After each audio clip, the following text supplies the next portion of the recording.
టాలీవుడ్లోకి బడా ఫ్యామిలీ బ్యాక్గ్రౌండ్తోనే వచ్చిన ఎవరూ ఊహించని రీతిలో తక్కువ సమయంలోనే స్టార్గా ఎదిగిన హీరో రామ్ చరణ్ మాత్రమే. కెరీర్ ఆరంభంలోనే భారీ హిట్లు కొట్టిన అతడు ఈ మధ్య కాలంలోనూ వరుసగా విజయాలను అందుకుంటున్నారు. దీనికి తోడు ఆర్ఆర్ఆర్ తర్వాత గ్లోబల్ స్టార్ అన్న గుర్తింపు పొందారు. దీంతో మరింత ఉత్సాహంతో ముందుకు వెళ్తున్నారు. ప్రస్తుతం రామ్ చరణ్ శంకర్ దర్శకత్వంలో గేమ్ చేంజర్ అనే సినిమా చేస్తున్నారు. ఈ చిత్రంపై ఆరంభంలోనే అంచనాలు నెలకొన్నాయి.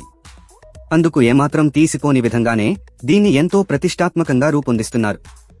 ఇక ఈ సినిమా పట్టాలపై ఉండగానే రామ్ చరణ్ తన 16వ చిత్రాన్ని ఉప్పెన డైరెక్టర్ బుచ్చిబాబుతో చేస్తున్నట్లు ప్రకటించారు. రామ్ చరణ్, బుచ్చిబాబు కాంబినేషన్లో రాబోతున్న ఈ సినిమా క్రీడా నేపథ్యంతో రాబోతుందని సమాచారం లీకైంది. అంతేకాదు మరోపక్క ఇందులో హీరో కబడ్డీ ప్లేయర్గా నటిస్తున్నాడని టాక్ నడుస్తోంది. ప్రస్తుతం ఈ మూవీకి సంబంధించిన ప్రీ ప్రొడక్షన్ వర్క్ జరుగుతోంది. రామ్ చరణ్ గేమ్ చేంజర్ సినిమాను పూర్తి చేసిన వెంటనే ఈ సినిమా షూటింగ్ ప్రారంభం అవుతుంది. భారీ బడ్జెట్తో పానిండియా రేంజ్లో రూపొందనున్న ఈ సినిమాలో ఎంతో మంది పెద్ద పెద్ద స్టార్లు భాగం కాబోతున్నారు.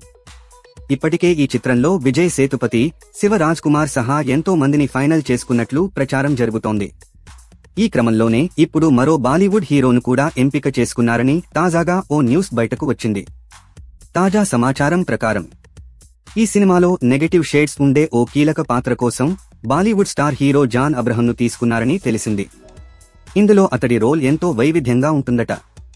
ఇది పక్కన పెడితే గతంలో జాన్ అబ్రహం తెలుగులో సినిమా చేయనని చెప్పాడు.